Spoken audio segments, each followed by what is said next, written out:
Jones underneath. He's got Harden to Taylor.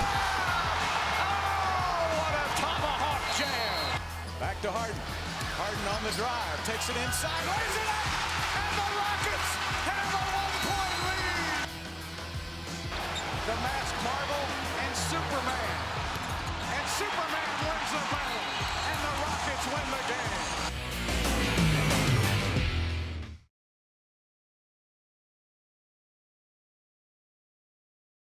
We're here with Robbie Grossman, and I seem to remember a game in Oakland last year that was, what, an extra inning? What happened in that one, Robbie? Ended up robbing a home run to go into extra innings, which we ended up winning later in the extra innings. Fastball hammered high and deep to left. Back at the wall. This ball is caught by Robbie Grossman. All of a sudden, the crack of the bat. What do you remember at that point? I just remember I thought I had a chance off the bat. Just the trajectory. The first couple steps I take after the ball's hit, I had to take my eye off the ball and then find it again, find the wall, and then make a jump. Did you know you had it right away? I knew I had it right away just because the feeling of the ball in the mitt over the wall, I knew I had it. I think I deked a couple people on the field. They weren't sure if I had it or not. We kind of just stood there and we were all looking at each other like, okay, did he catch it? Did he not catch it? Did he catch it? Did he not catch it? And then finally he held the ball and we go, thank you. Chris Young, the guy who hit it, said something to you or mouthed something to you. Yeah, he asked me, show me the ball. But that's like a good movie. You wait for the twist at the end. Yeah, maybe a little over dramatic. Had you ever done anything like that before? Yeah, I have in the minor league, but not on stage like in Oakland. And the best part about it, we came back and won the game the next inning. Nobody hears about it in the minor league, do they? No.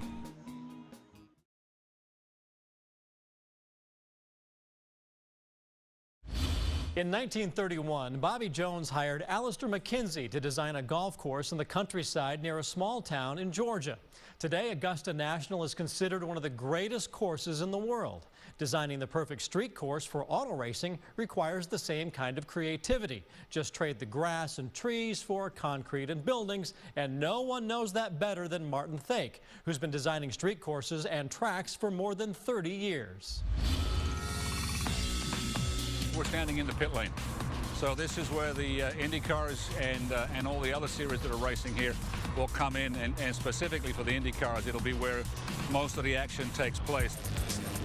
We have to find a weekend that works for IndyCar. We have to find a weekend that works for the Reliant Park. We have to find a weekend that works for a Texan. My initial tool is always Google Earth. And I'll just get the aerial shot and get a feel for it, and then we look for an anchor. And I mean, with the dome here, we have the perfect anchor. Then I just start to play.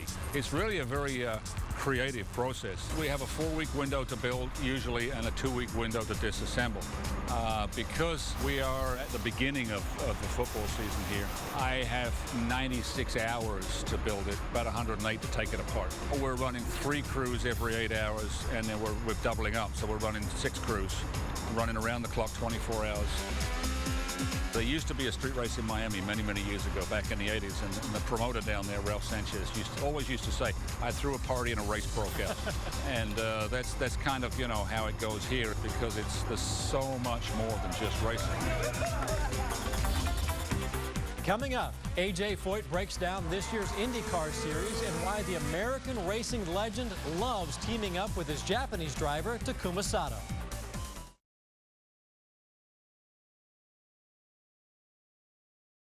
Coming up on the Rice Football Spring Show, we'll take you behind the scenes as the Owls get ready for the upcoming season and prepare to defend their Conference USA title. They're a courageous bunch who wants to try to duplicate, if not exceed, what we did last season. Plus, with the NFL draft just around the corner, some former Rice stars reflect on all they've accomplished. I'm just glad that I was here to be able to come to Rice and play for Coach Bailiff. He's a great man. He's definitely helped me prepare myself for the rest of my life. And from the baseball diamond to the gridiron, Astros president Reed Ryan on his experience calling plays for the Owls. He said, hey, you want to come out and be a part of the spring game? And so I'm here tonight. It's been a lot of fun. I'm enjoying it. Those stories and much more starting right here, right now on the Rice Football Spring Show.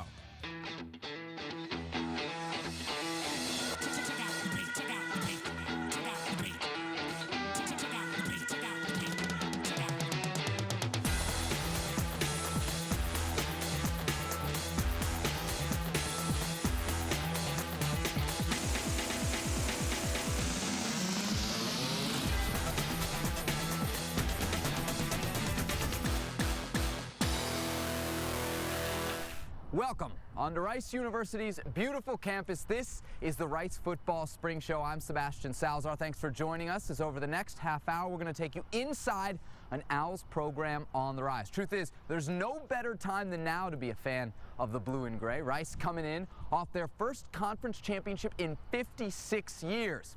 And while David Bailiff and company begin the process they hope will end in a repeat later this fall, why don't we start this show with a look back at the Owls' magical run through 2013.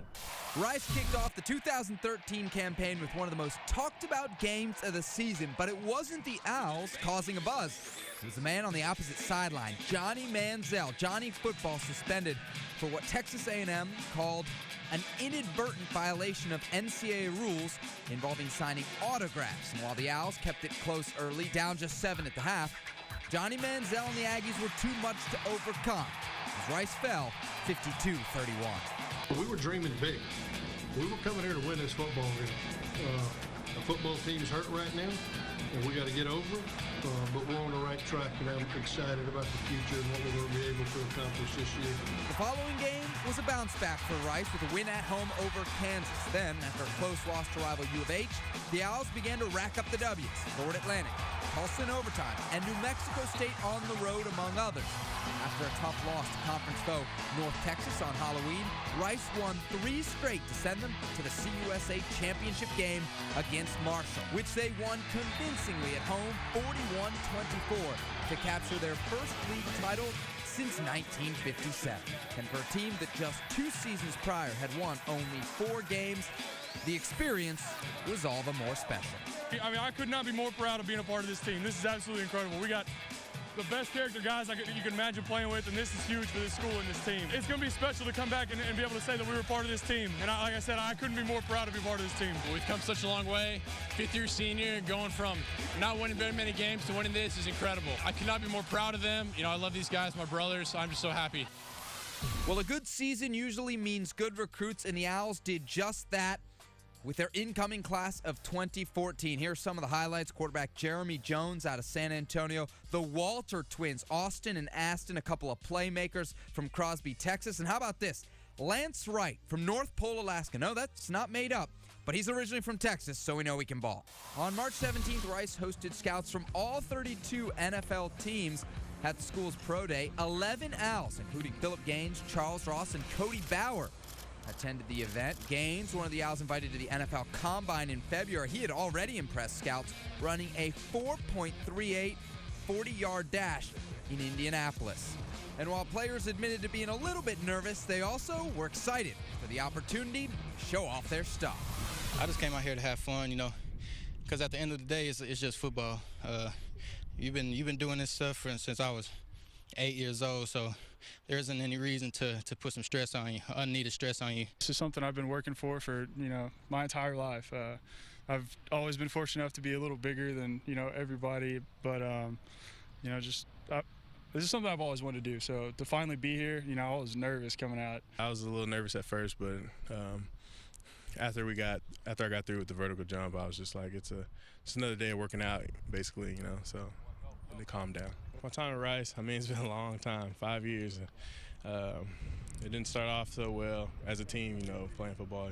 We weren't as good as we ended up this year, and I'm just glad that I was here to be able to come to Rice and play for Coach Bailiff. He's a great man. He's definitely helped me prepare myself for the rest of my life. Here's a quick look at a timeline of the Owls off season after losing to Mississippi State in the Liberty Bowl on New Year's Eve. Rice received the American Football Coaches Association Academic Achievement Award with 100% graduation rate. That was in early January.